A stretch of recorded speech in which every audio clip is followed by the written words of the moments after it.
So again, thank you all for coming out and supporting the event. As Nina mentioned, my name is Reem, and I do help run the Arab Student Union Club here at Moraine. So this club works to foster Arab students' growth through leadership and community service. We also stress the importance of educating students, faculty, and community members on Arab traditions, culture, and history. We found it important to host this discussion and aims to educate others about the great work that is being done by local community members in assisting Syrian families to resettle and hopefully encouraging others to take action. The continuous conflict in Syria is a distant problem for many people since those who are affected are halfway across the world. Oftentimes, there tends to be a misrepresentation of the Syrian crisis in today's media.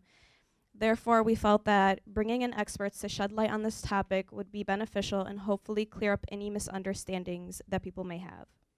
After volunteering for the job fair that the Syrian Community Network hosted a few weeks ago, we seen the impact that was being made to help Syrians prosper, and we were inspired to give back to them by having this discussion as well as a toy and book drive here at Moraine. So to move along, I'm going to introduce Muna, who is actually a fellow Moraine Valley student, and she came from Syria a few years ago just to, start a better life here, and she's just going to share a bit about her story. So, Sona.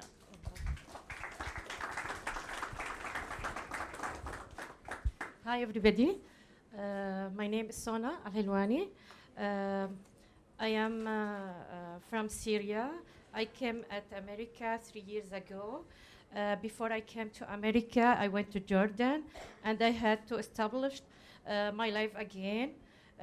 In Jordan, I worked as an advisor for Syrian Refugee in Queen Noor Al Hussein Charitable Foundation, and I established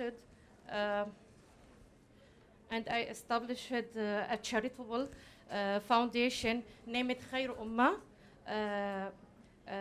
to take care of Syrian refugees and people in needy at Amman, Jordan. The goal of this center was providing jobs for them. After that, I came to America. In America, it was very hard to start from the beginning all over again with the challenge of a new language and new culture. But there is no choices. I have to move on. Actually, to start from the beginning was not easy, but the nice people in this country gave me the hope to move on. Right now, I am a student here in Moraine Valley Community College. I'm studying architectural CAD. I'm very happy to be here, and I'm very proud to be here in this college. And I teach Arabic language in some school of Chicago. But I would like to get a master's degree in civil engineer because I hope to find a good job that make me able to help the American community, which stand with us when we came. Thank you.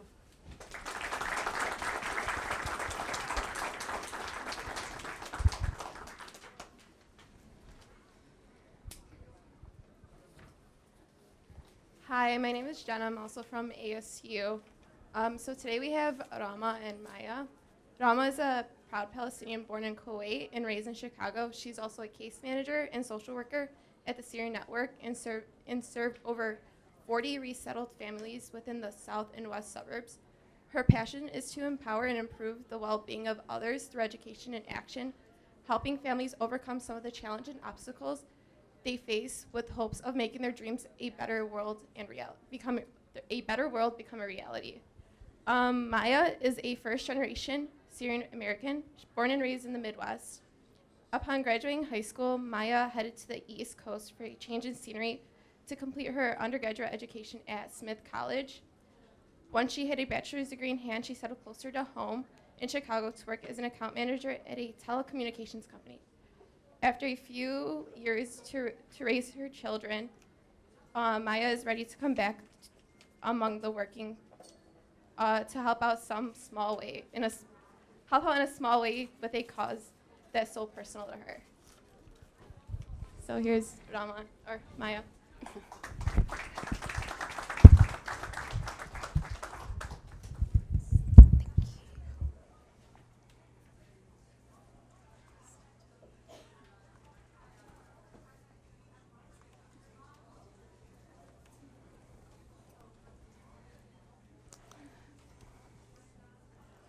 Okay, thank you guys all for coming out today and for attending the presentation. So as Jenna mentioned, I'm Maya Tassi. I'm the Program and Development Coordinator for Syrian Community Network. I'm going to briefly discuss what our organization does, how we work with the Syrian refugee population here in the Chicagoland area, as well as kind of give you some background on the Syrian crisis, as well as what it takes to become a refugee, how refugees actually come to the United States. So this is the country of Syria. I think up until a few years ago, if you asked a lot of people where Syria was, they really wouldn't know.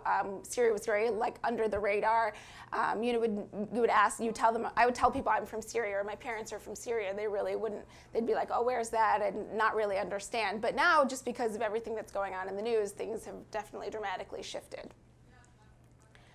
So, Syria is a country. It's on the Mediterranean. It's nestled by 3 countries, Iraq, Jordan, and Lebanon and Turkey. And it has, a rich history, has some Roman ruins and things like that. You can see a lot of the old architecture and Roman ruins from long ago.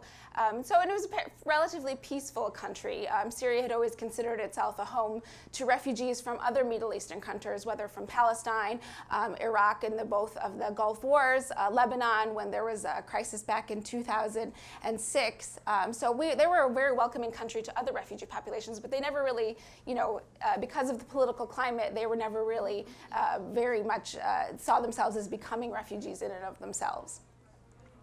So what happened to cause everything that's going on in Syria now, where we are today? So in 2011, there was a popular uprising along the same vein of the Arab Spring that had been going on in the area. You remember it started in Tunisia, kind of moved into Egypt. People at the time, especially my family members, people I knew, kind of questioned, is the same thing going to happen in Syria? At the time, a lot of people really assumed that it wasn't, just because what had happened in Tunisia, what had happened in Egypt, people were, in the streets fighting for their rights and calling for greater freedoms and democracy. They had been allowed to do that for the most part. It had kind of gone relatively unviolent. But people knew that Syria had a very violent history in terms of its relationship with its government. Back in the 1980s, the father of the current president had basically, because they sensed a small amount of rebellion, had basically demolished an entire city. They surrounded it with bulldozers, and over the course of several weeks, they basically bombarded the entire city. Thousands of people were killed, and to this day, a lot of people don't know what happened to certain family members, whether they were killed, whether they were taken and imprisoned. It was a very dark time. So that was kind of the sense that people always had growing up. They would tell these stories in kind of whispers, because it really was, if you, in all intents and purposes, an autocratic government. So, you just kind of talked about it, but nobody really openly discussed what had happened. But it was a lesson learned for people to kind of say, that we're never going to do this again. We tried once. Anytime they sensed any sort of rebellion, it was a way to kind of squash what was going on. So finally, after a lot of speculation, on March 15th, it's kind of the official date of when people consider that the revolution in Syria began. Some boys in the city of Daraa wrote some anti-government slogans and some pro-democratic slogans on the wall in their city. And the government responded pretty swiftly by arresting them. Can you imagine? They were like children, some as younger than 12 years old. They were arrested, and their parents kind of came and asked and demanded to see where they were, and they did release them, but without, these children were psychologically and physically scarred by the experience. So that kind of was for a lot of people, it was considered a breaking point. So at that point, people started rising up in the streets. It wasn't kind of a collective country nationwide effort. It was kind of city by city, but for the most part, a lot of people, when you hear about what's going on in Syria right now, a lot of people describe it in terms of terrorism and ISIS and things like that. And when the revolution started, it actually truly was that. It was a peaceful democratic revolution. People would leave their homes. Usually they'd go out after afternoon prayer and kind of gather in the streets. And it really was just as much as you can typically imagine it. People would just chant and sing and talk about democratic freedom. And it was about a brotherhood and sisterhood rather than this violent what situation that you see today. So in terms of it being weaponized and people carrying weapons, that really came much later, because what happened was, as you can see, the government started responding. It wasn't they didn't sit back and let the people protest in the streets and demand change. They immediately took action. They started shooting at people who were protesting, and eventually they started taking more extreme measures. They started using their aerial planes and bombarding. They would do the kind of the same thing that I described earlier. They would close off the cities and allow, and then they would send in their planes and they would bomb the city till basically there was really almost nothing left. People were forced to leave, people were forced to flee. A lot of even worse cases, a lot of people were closed in and left to starve. They weren't allowing medical supplies or food or anything to get in and out. So essentially you have these like pockets of the country where have become ghost towns, where people are either no longer alive or they've left the city and it's kind of just been left in ruin. So that kind of leads us to what you hear about now. So you hear about and it really became in the people's consciousness 2 summers ago when you had boats full of people crossing over the Mediterranean to get into Europe. But people had been leaving pretty much since things started to get really bad in late 2011, 2012. So you have these people whose homes are being destroyed, and for them to take the extreme measure, a lot of people question, well, how can they risk their lives? I mean, look at this, these people have probably paid thousands or hundreds of dollars to this person to ferry them across the water, expecting maybe a boat or something legitimate, when they realize when they get there, it's essentially nothing more than a rubber raft.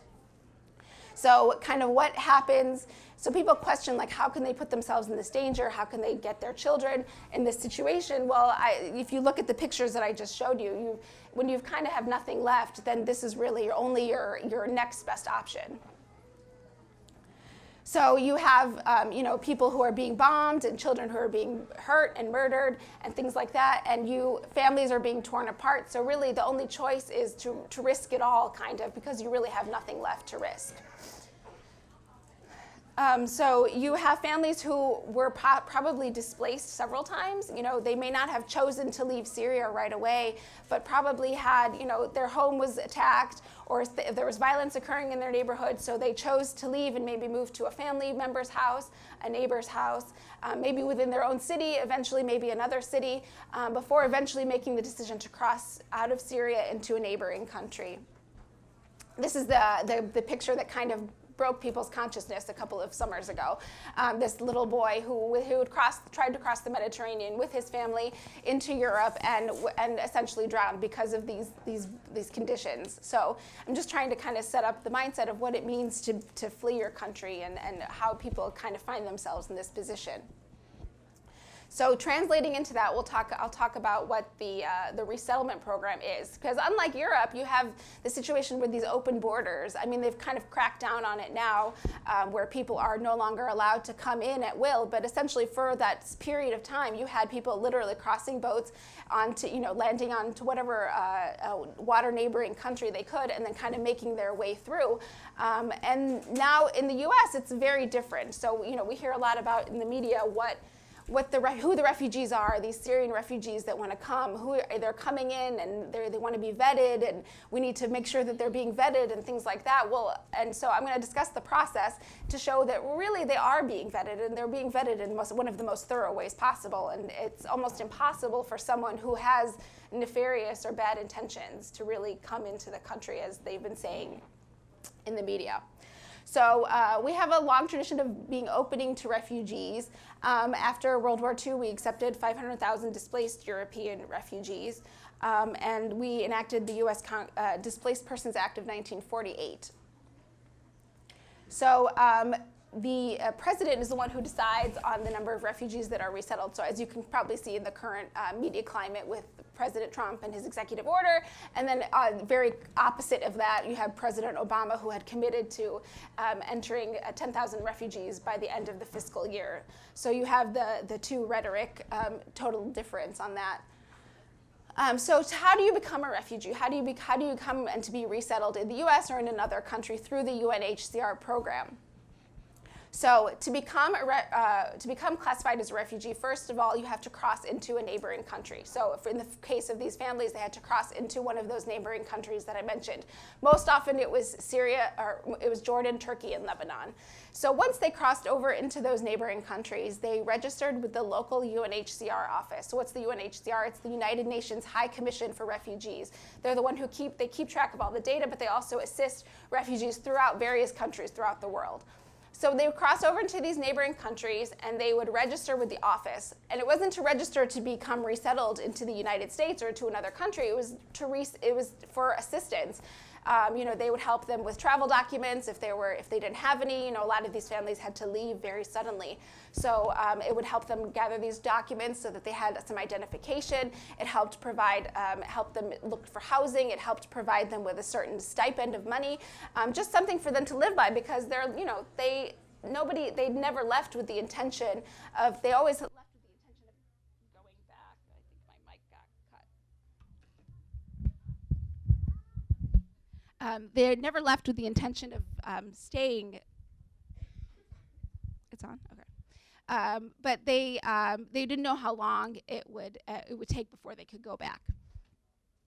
So they would register with these offices for these various assistances.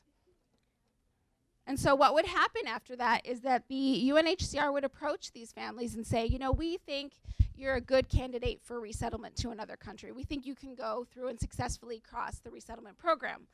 Well, so what does that mean? So they would usually target families that were vulnerable, whether it was a single mom who had been widowed and was left with just her children, or if it was a family that was dealing with illness, or a lot of families had bodily injuries, from the conflict of everything that was going on in Syria, even injuries just from traveling. A lot of these families crossed the borders on foot. They didn't necessarily have the means to cross with a car or something to these neighboring countries, so some of them actually walked. So they would seek out these families that were vulnerable because they thought they would be more successful in being resettled through the program. So the family at that point would have to consider, and they don't tell them, where they might end up. They could end up, in a totally different country. A lot of the families say, we hope to go to Germany, we'd hope to go to Canada, for instance, but they have no idea really where they're ending up when they agree to be part of the program. So they decide that they are going to go through the process, and so that at that point is when they've agreed to the program. That's when they get started on the 2-year vetting and background check process that we talk a lot about. So it's literally interviews, background checks, extensive vetting that's done. It's a 2-year process, multiple interviews. Many families are rejected. Many families don't see their application go through to the final stage, and they're not approved. So, but for the families that do it, is it an arduous process? For instance, if you in Syria, if you have it's mandatory military service, but if they know that you've served in the military, your application is automatically rejected. So they're looking for people who have not served in the military. You're looking for people. So it is a very extensive process, and that's where these 2 years kind of come from. And so once their application is accepted and they're stamped as approved, it's really just depending on whatever country happens to have an opening. So if Canada is taking refugees from Syria at that point, that's where the families will go. If they're going to Germany or any of the other European countries, or even to the United States. So in the case of the families that we're going to talk about today, that's we're talking about U.S., specifically Chicago. So once the application is stamped as approved by the UNHCR, then their application, if they are coming to the U.S., their application is referred to the Office of Refugee Resettlement and through the State Department. So they are then given all of the family's information, and then the State Department funnels it through these VOLAGs, or these 9 national agencies that overlook the resettlement program throughout the country. So what they do is they contact each VOLAG has several local resettlement agencies under its control. So here in Chicago, we work with 5 resettlement agencies. They're Catholic Charities, Refugee One, Heartland Alliance, ECAC, which is the Ethiopian Community of Chicago, and World Relief. So these are they contact them and say, who is able to take the charge of these families, who's able to sponsor these families, and whatever resettlement agency is available and has the funding and the means takes charge of that family, and then and becomes their sponsor. And so Rama, my colleague, will go through more detail about what the resettlement process is once they actually arrive, what the resettlement provides them, what they get from the state and things like that, what benefits they are given as through the refugee program. So what is our role? Syrian Community Network is, we are called what's called a mutual aid association. So we work in conjunction with these resettlement organizations that have brought these families and sponsored them to live in the US. We work in conjunction to kind of fill in the gaps and provide support, additional support where maybe because of lack of funding, being understaffed, being overwhelmed, maybe they are, we provide the additional support that that these families would need. We provide also a culturally sensitive connection to these families. So what's the Syrian Community Network's mission is to empower Syrian refugees in achieving a seamless transition and relocation to the United States. So when this all first started, this is the group of the first 20 families that we had that resettled here in Chicago. That would have been in the spring of 2015. These were the first few families that kind of arrived, and this is when we got started. We had, for a while, we really only had 30, 40 families total throughout the Chicago area that we were working with. Now, since June of 2016, remember I mentioned President Obama and his 10,000 refugee surge that he kind of tried to enact before he left office. The numbers jumped from 40 to 140, to over 140 families in the Chicago area. And so part of the work that we do, in addition to these services that, like I said, Rama will mention, is we try to do some advocacy work. At the time, we tried to advocate for President Obama to increase the number of, we took some of the families to the White House, and they stood in front of the White House and asked that refugees be welcomed into this country. Here's our board members. They are meeting with Senator Durbin. Senator Durbin is very supportive of the refugee cause, and he himself says that he's a product of immigrants and refugees, so he's very welcome to the idea of refugees and coming into the Chicago and to the United States.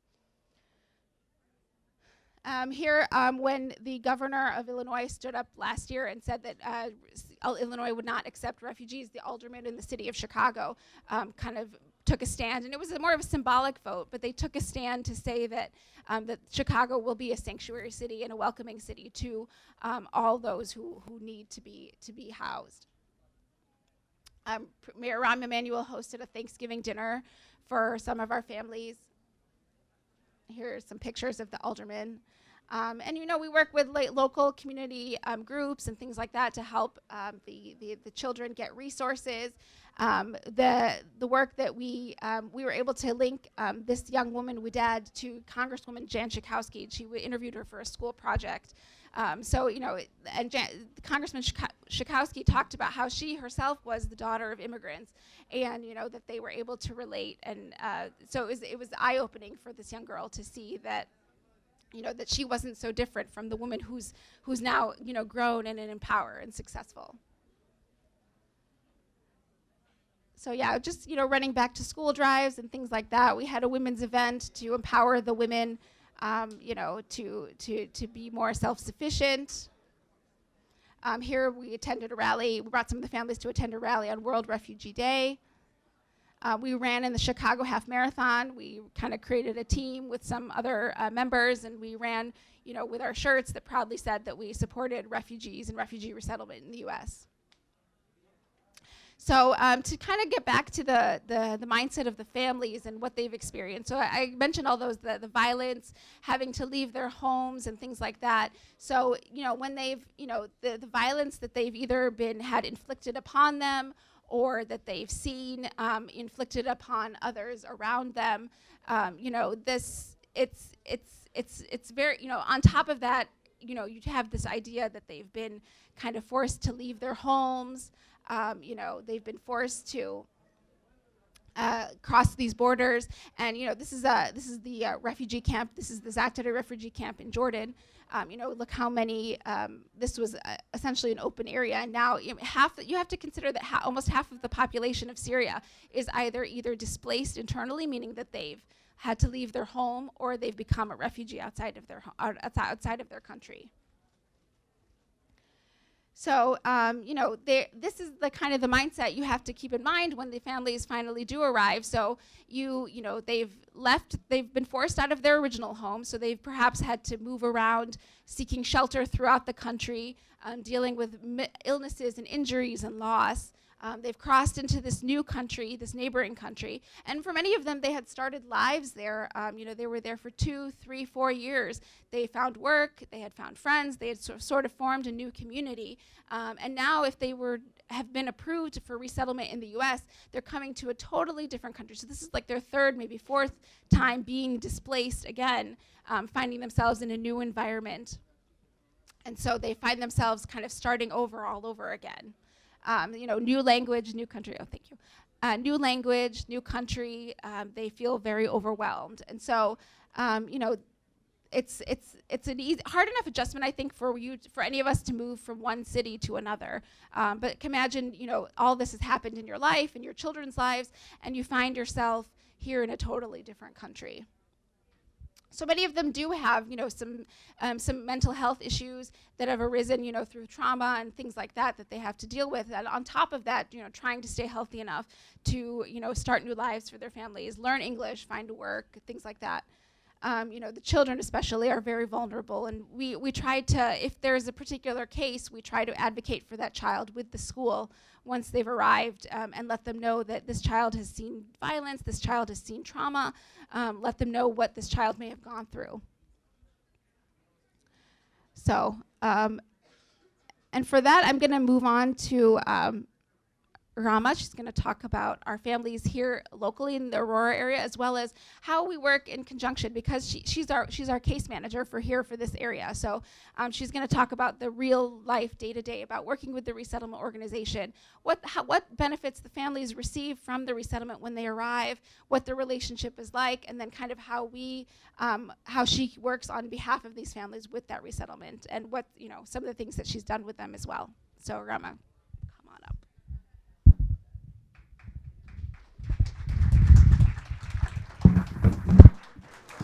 Hello, everyone. How are you today? My name is Rama Atiya, and I work with Syrian Community Network. I'm the case manager and social worker for the West Chicago, Aurora, Bridgeview, Justice, and Woodridge area.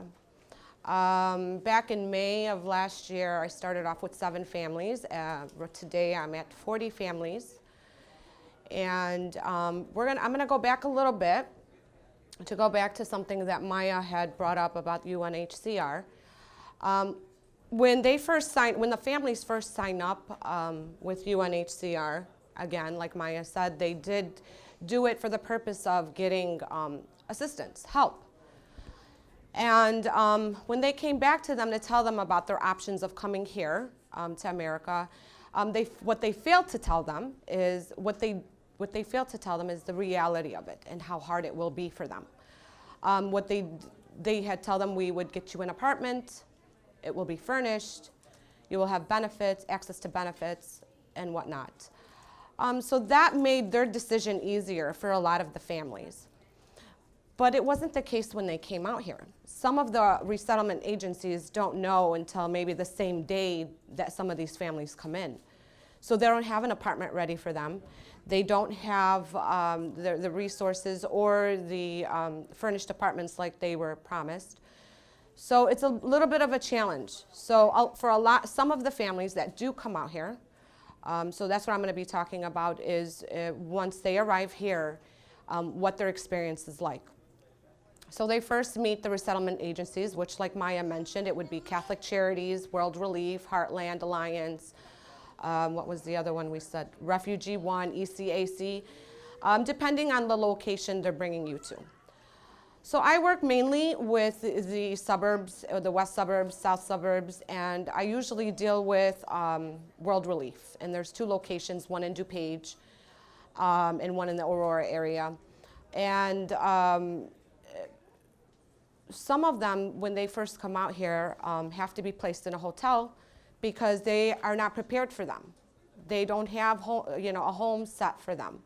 So there will be weeks at a time, even months, that they have to stay in a hotel until they do get access to apartment and get it furnished and whatnot.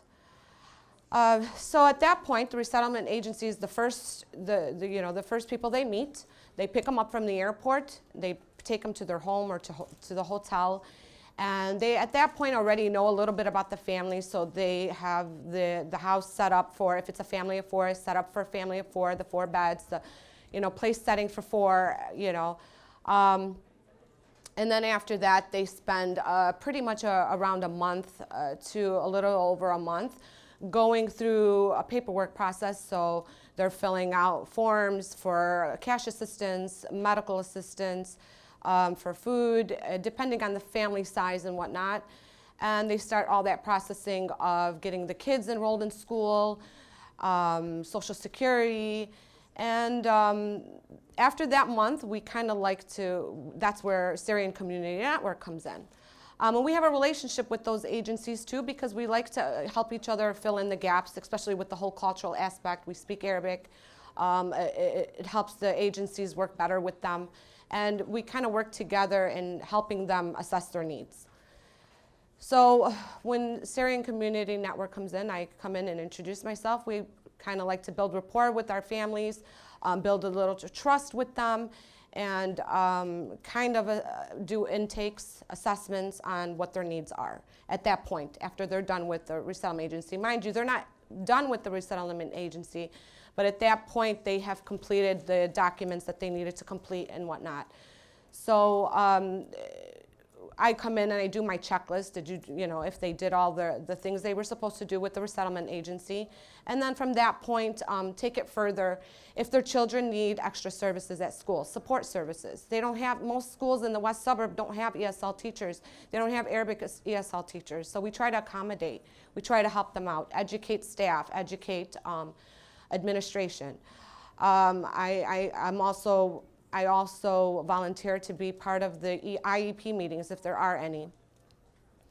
And then after that with school, we deal with driver's licenses. So these are just some of the hardships that some of the Syrian refugees face once they get here. Getting a driver's license, housing is scarce. We have, they have shortage of housing in some areas. So it's pretty hard for them to get settled, and it becomes frustrating, and they feel that they don't belong. And because of the language barrier, they feel even more frustrated. And a lot of them come with education. They come with degrees, masters, bachelors, women, men. I have a doctor who's working in a factory right now. I have an agricultural engineer who works in a sewing factory right now. So it's you can imagine they're very frustrated and trying to build themselves up. So they have to do that starting with taking their, excelling and improving their English. So that's what a lot of the case management that I have been doing with some of the families. So right now I have 4 families in West Chicago. I have over, I want to say 10 families in Bridgeview Justice that I know of currently, and I have around 30 families in Aurora area. So it's a lot of just advocating on their behalf. One of the things I do try to set up for the families is counseling services. So a lot, you would get calls from a lot of the families expressing some concerns and frustration and how they can't manage a job, and it's a big culture shock for them. Their idea of working is not how we work here. Like we say, the Chicagoans, we work so much. All we do is work, and that's not necessarily the case for them. They had, everything was much easier as far as work. So it was a big culture shock, and for schools too as well. Some of the students, it was a culture shock for them to see some of the things. Or experience some of the things they were experiencing. So I did an event in Aurora where I invited families, and I invited a spiritual leader in Orland Park. I don't know if many may know him, Sheikh Kifah. He's director and imam of Orland Park. And I also invited a psychologist, Dr. Iyad Al-Khouri, who came and spoke to some of the families and was open with them and expressed that if there's any concerns or needs, to please call him, and he shared his number with them. So it was a good event. A lot of them had expressed a lot of their concerns, and they left feeling a lot better. Another type of counseling we do is kind of like work ethics. We have to let them know. I mean, this is something that the resettlement agencies go through with them, but we have to also remind them as well. So we do sessions of, you know, when I visit their homes, talk about work ethics, how to call, you know, you have to call off when you are not going into work, or even school, you have to call off your child to school. Make sure you're the one picking up your child. So I have to go over all those little minor things that we think are minor, but for them, you know, they have to know, and it is a big deal.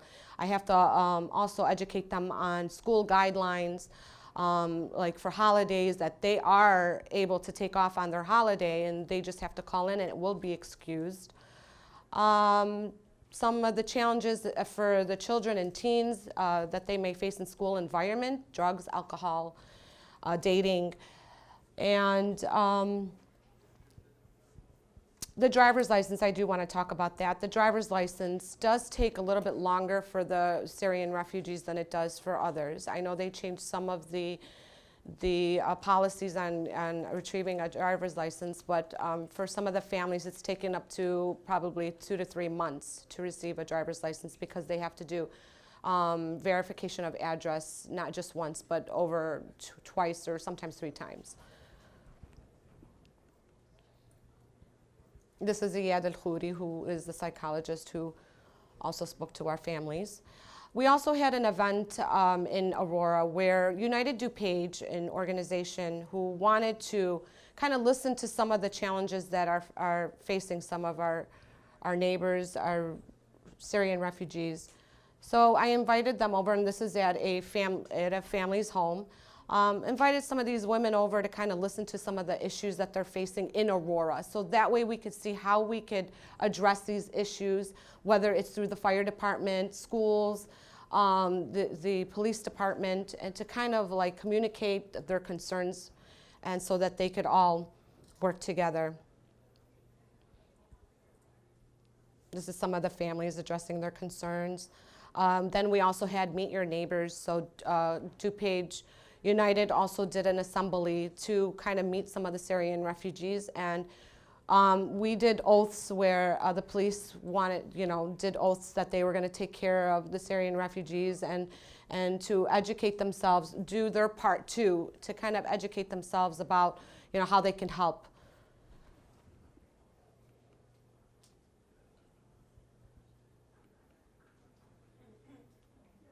Okay. Okay, and then so I do want to share a few stories of some of the Syrian refugees.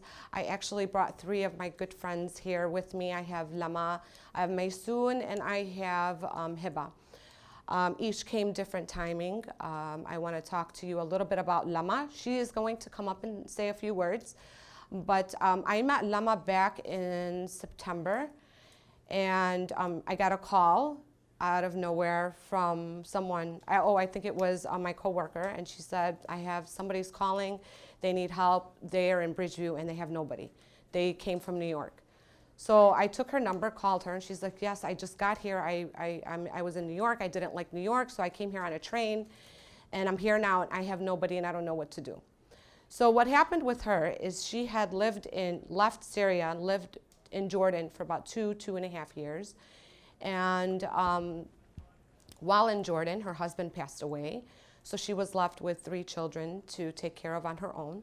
She left everything there and signed up with UNHCR and came here. The first place was New York, so she had gone to New York first. She was scared there, actually, didn't feel comfortable. So she had known a friend in Jordan who told her to come to Chicago. And so she jumped on the train. Mind you, she has no idea about anything here. And she jumped on the train with her kids and came here, and then I got the call. So we got her, she got into an apartment. We got her children registered in schools. She has 2 going to Argo, 2 going to Argo now, and 1 in Wilkins. And she actually, I'm so proud of her. I always say this to her, but she just got interviewed by Chicago Tribune too because of her, you know, the hardships that she went through. And I feel she's an amazing woman, very strong woman. And she actually bakes sweets from her home, and she sells them to, you know, whoever likes to buy her sweets, and she sells also like food too and appetizers. So Chicago Tribune actually wants to always buy from her when they do their monthly meetings.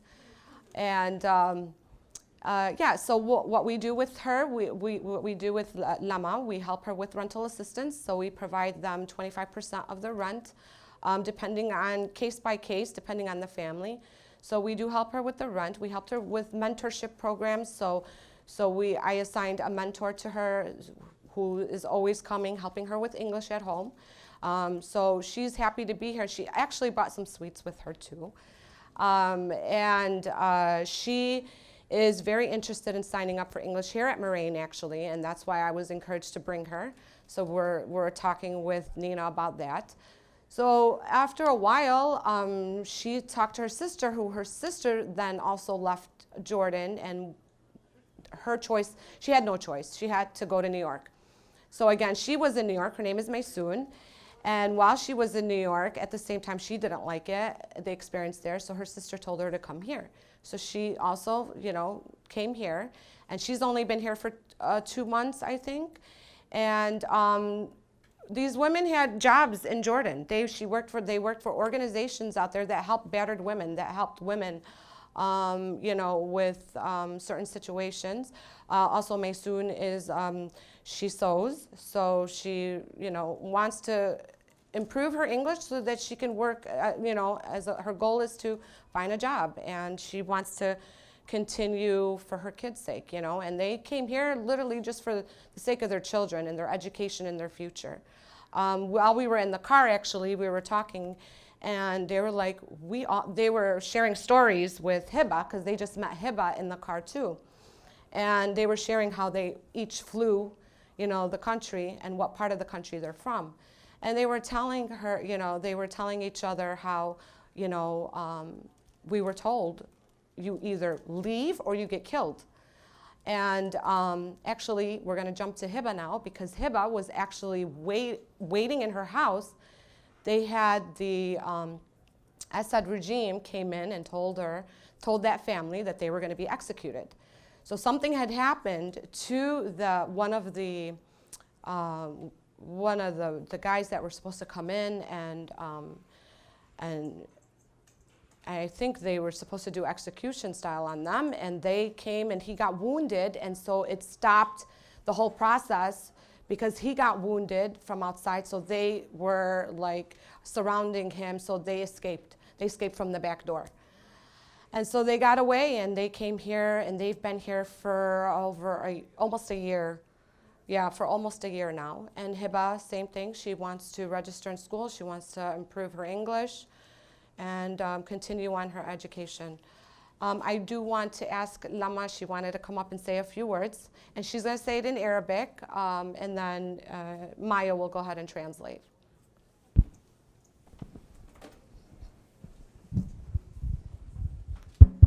السلام عليكم. أنا إلي 6 شهور جاي. أنا طلعت من سوريا ب 2013. يعني مريت سنة بسوريا وأنا عم عاني داخل سوريا من منطقة لمنطقة ومحاصرين، وطبعا معي أطفال صغار ومعي منهم طفل مريض قلب، فأنا ما بدي أطلع من بيتي. ضليت قاوم. آخر شيء خلص وقع البيت وطلعنا الحمد لله. طلعت على الأردن، فقدت زوجي بالأردن، طبعا من الضغط النفسي صار معه جلطة على القلب وتوفى. فضليت أنا و3 أطفال صغار، وإجاني فرصة إني أطلع على أمريكا لهون. انبسطت إنه أول شيء رح يكون في علاج لابني، فجيت لهون. انصدمنا ببعض الأشياء، يعني هلا رسموا لنا هي يعني غير يعني. فاجينا لهون والحمد لله، الحمد لله رب العالمين. ابني ساوى العملية وتعافى الحمد لله، وأنا هلا عم أطبخ بالبيت وساوي أكلات وحلويات، وجبت لكم معي تذوقوا من أكلاتي. وبتمنى كل العالم تشعر بالشعب السوري، لأنه كتير انظلمنا وما عرفنا لهلأ مين عدونا جد. كتير الشعب السوري كتير عم يعاني. أنا عندي أم وعندي أخت توأم إلي، يعني أختي تعبانة بسوريا وأنا عم فكر هلأ إنه لازم أشتغل وابعث لها حق دواء، أو أمي تعبانة يعني. والحمد لله على كل حال، والحمد لله إنه وصلنا لهون. ويوم اللي سجلت أولادي بالمدرسة، أنا أختتني راما وسجلت أولادي بالمدرسة، كتير انبسطت وفرحت إنه صار في مستقبل لأولادي. وشكرا كتير لكل شيء ولكل حدا ساعدنا هون وكل واحد وقف معنا. وانا حابه اسجل هون اتعلم لغه لانه ما بعرف لغه انجليزي، بس عندي مشكله بالتوصيله لهون انه ما في سياره. وان شاء الله شوي شوي بركي بنقدر نكبر اولادنا ونعلمهم وندرسهم ونرجع نعمر سوريا ان شاء الله باذن الله. شكرا. So I'm just going to briefly translate what she said. So she said that they left Syria in 2013, but the whole year leading up to that, they had just been kind of moving from place to place, constantly in fear of their lives. And really the only reason why they were forced to leave was the place that they were living was literally like blown to the ground. So they really had nowhere else to live. Her son has a heart condition as well, so she was very concerned for his health and his safety. So that's one of the reasons that prompted them to leave. They lived in Jordan for 2 years. While there, her husband did pass away. He basically, from all the stress and emotional stress, he had a heart attack. So they were brought to the U.S. And again, as Rama mentioned, it was completely unlike what she had been told, and she was very surprised with by the description and what the reality actually was. So they came here to Chicago, and she didn't know anyone, but she's very thankful that she was hooked up with some people. She was very happy when she got her son registered in school. He also had the surgery and the operation performed that he needed on his heart, so he's hopefully on the mend. And so she's right now hoping to learn English as well as and come attend actually classes here at Moraine. She's cooking and hoping that you guys will enjoy the sweets that she brought with her. One thing that she does ask is that you always try to keep Syrian people and what's going on in Syria in your mind, just because she feels like they still don't know what happened to them, how this whole thing transpired, that they started off one way and they've ended up here. So she hopes that everybody will keep what's going on in Syria and what's happened in their hearts and keep them in their mind. And so, did you have anything? No, I think we want, Hiba wanted to say a few words too. I'll take it. It's okay. السلام عليكم، أنا هبة، أنا من سوريا، صار لي تقريبا 10 أشهر هون.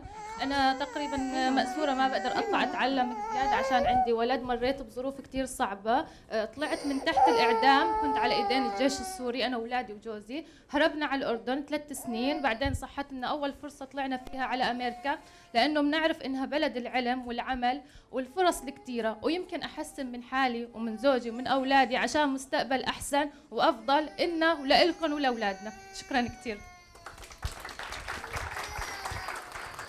So yeah, she's been here for about 10 months, and just as she described, they literally ran with whatever was on their back, from their home. They were moments away from losing their lives. They lived in Jordan for 3 years. Then they finally came here, and now she's hoping to again, be successful and learn English and find work and live a successful life, for her children and for their futures. Because a lot of these families, they hope to find jobs, but they all understand that it's really they're all working towards success for their children and hopefully a future for their children that they can build on. So that's it.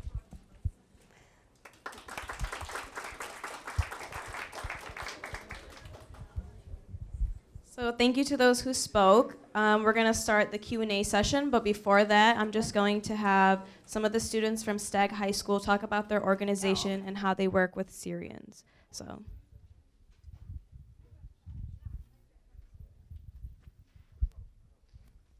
Hello, thank you for Dr. Nina and the SCN for allowing me to speak here today. My name is Rush Kanan, and I'm a senior at Stagg High School. And basically, I'm a co-founder of Refuge. And what Refuge is, it's a nonprofit organization that seeks to help displaced victims and refugees from around the world. And it just came about, I was talking to my friend in advisory, we just finished watching a video on refugees, and I noticed 2 problems. One, the rest of the class didn't really care, and two, the rest of the class really didn't understand anything that was going on in the world. So I founded Refuge to basically involve the youth community and enlighten them and really just inform them of the tragedies that are happening around the world of Syria and all the refugees. And I have two associates here. They're going to explain to you of how you can get involved to help refugees and Refuge and how they got involved as well. Hi, my name is Menak Alazma, and I'm Syrian as well. And I joined Refuge. I heard about it from within the vine of the students. And as Syrian myself, I was very astounded by the students themselves who started it, and I was really keen on joining. So I talked to Ada, who talked to Rush for me. So we like the vine of the students, and I just got involved just to get the word out and have as a youth community for our students and our classmates. It was really easy to talk to anyone and have the word spread around about Syrians and really understand what's going on. So I just wanted to get onto it and help anyone and talk to everyone about it. And Ada's going to talk about how she joins as well. Hi, my name is Ada, and first of all, I have no relation to Syrians. I'm Lithuanian, and that doesn't mean that I can't help. And I heard about the Syrian crisis, and I always wanted a way to help out, but I really wasn't sure how to do so. And when I heard about Rush, a STAG student, a high school student, starting an organization to help Syrian refugees, I said, I have to help. I have to. And listening to this speech, too, about Syrian refugees, it's really heartbreaking. And I know we, with the power of social media, we can help. It may not be a really big difference if we get more people to recognize that they can make a difference, they can pitch in, they can help these people in their communities. We can make a difference, even reaching out and saying, hey, like, do you need help with something, just assimilating into this society, we can help you with it. So we actually have flyers over there on the green table for our organization, and we have an Instagram page. It's refuge_NFP, and then we have a Twitter page, Refuge NFP, all capital letters.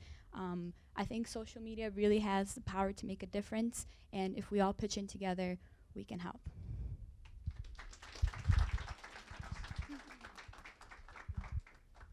So now we're going to open up for questions. So if any of you guys have questions, we'll have a mic that goes around, and then we'll have some of the members answer them for you guys. So does anybody have a question? I have a mic. I'm coming.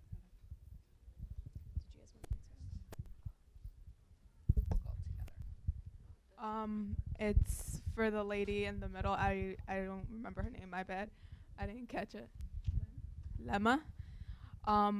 I was saying if she wants to attend, I'll speak in Arabic and I'll translate after. I don't know if she'll understand my Arabic though. إلا بدك تيجي على المدرسة هي أنا يعني بجيبك من دارك شكرا. يعني I'm willing يعني شكرا. أسوي لك هذا يعني. Thank you. So yeah, I was just telling her that if she wants, I'm willing to bring her to this class, or not to class, but to Moraine. Yeah, to Moraine to go to school with me. إن شاء الله. شكرا. شكرا إلك. That's great. Thank you.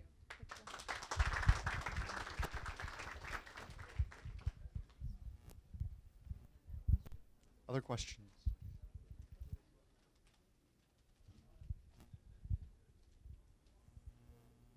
Everyone's shy.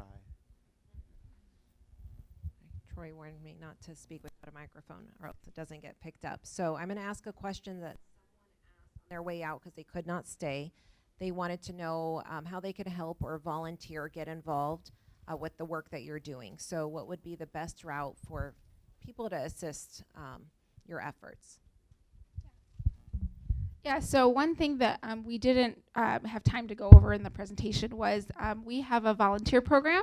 So if you guys are interested in volunteering your time, whether it's, we have kind of two types of volunteering that you can do. You can do, if you are able to commit to volunteering on a regular basis, like you want to mentor a family, we have a mentorship program where you can become a mentor, literally be assigned a family or a family member, depending on your preference, and work with them to, you meet with them. You basically are committing to meet with them on a regular basis.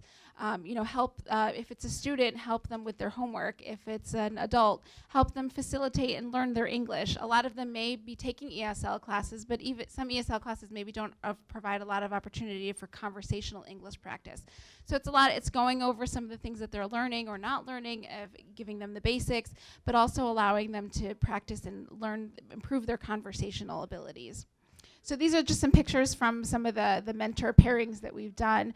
I always say it's like a chemistry thing. The mentorship relationships are really successful, or sometimes they're just not if the family's not very open, or if the mentor is not very open. This one was one of the more successful pairings. We paired, this is a family of two. They have a small child. We paired them with a newly married couple. So they had, despite differences in background, they found that they had a lot in common. And even then, now they're still meeting with each other on a regular basis.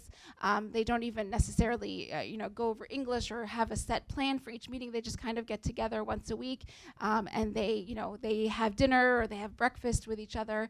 Most recently, they hosted. They're actually going to have a second baby. So most recently, they hosted a baby shower for her to help her prepare for the new baby's arrival. This was a drive that we did last summer. We had a toy drive for Eid for the kids. It's the Muslim religious holiday at the end of Ramadan. So we did a drive where people kind of contributed and brought presents for the children, and so we called on volunteers to help distribute it to the families.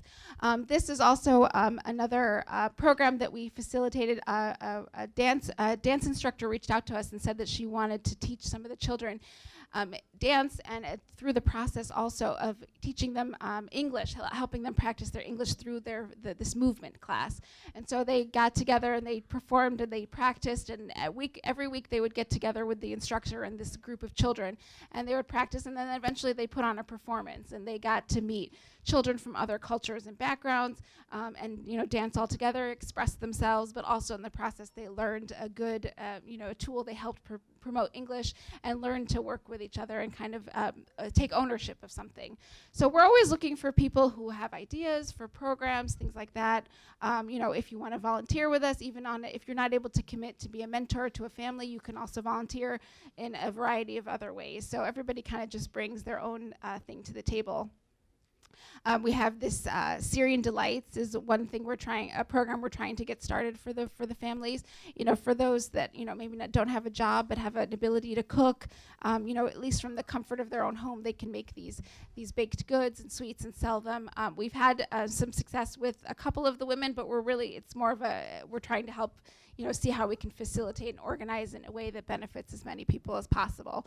And then this is a clothing line called Blue Meets Blue. It's an ethical clothing line. The designer basically reached out to us and said that she wanted to start this clothing line. She would design all the clothes, but basically so we connected her with 5 of our women from the Chicago area, from the north side of Chicago, who had talent sewing, and they actually make all the clothes. So you can go to their website and you can actually purchase the clothes, and they actually just had their launch a few weeks ago. So they're all handmade by 5 of the women in the north side of Chicago. So yeah, just advocating on behalf of the Syrian cause, what's going on in Syria, kind of remind people who these refugees are, why they're here, the process by which they came here to the U.S., that it's not the way that it's described in the media or by the executive branch of our government. Advocate for more refugees to come into the country, and then, volunteer, spread the word amongst your friends and families. And that's really, those are the main things that we can ask of you guys. Thank you. Other questions? Lots of great ways to get involved. Any other questions or comments? Okay. Well, I would like to thank you both, Rama and Maya, for coming today. Also, Suna, for sharing your story with us and the women from the community. I hope you will enroll. Right after we're done here, we're going to go over to my office and get you signed up for classes. So proud of how far you've come already, and I can tell that you're very motivated, so thank you for coming to Moraine and making that step today. Reem's going to close out, but I just want to thank again the instructors that brought their classes today. The students from STAG, you guys are Awesome. I hope you're coming to Moraine Valley and that you'll join us in the Arab Student Union and keep on your all your motivation and all the cool things that you guys are doing. As was mentioned, some of the women brought sweets today, so after we close out the event, you're invited to pick up some sweets and share some time and also ask more questions if you didn't feel comfortable asking on the mic. So I'll hand it over to Reem. So just to close off the event, I do want to reiterate what Nina said and just thank everybody who supported the event, who spoke at the event, and to the Arab Student Union members who kind of organized this. If you guys are interested in becoming a part of the Arab Student Union, we meet every Thursday at 2 in B260, and we actually have flyers on our informational table if you guys want to sign up. Also, we have a toy and book drive that's going on throughout the month of March for Syrian families. So we've been kind of collecting these donations and partnering with Syrian Community Network to help provide some families with gently used or new toys. So if you guys are interested in that, we have information as well, and there's boxes all around campus. So help yourself to any sweets, and if you guys have questions, you guys can feel free to ask as well. So I hope you guys all have a great day. Thank you.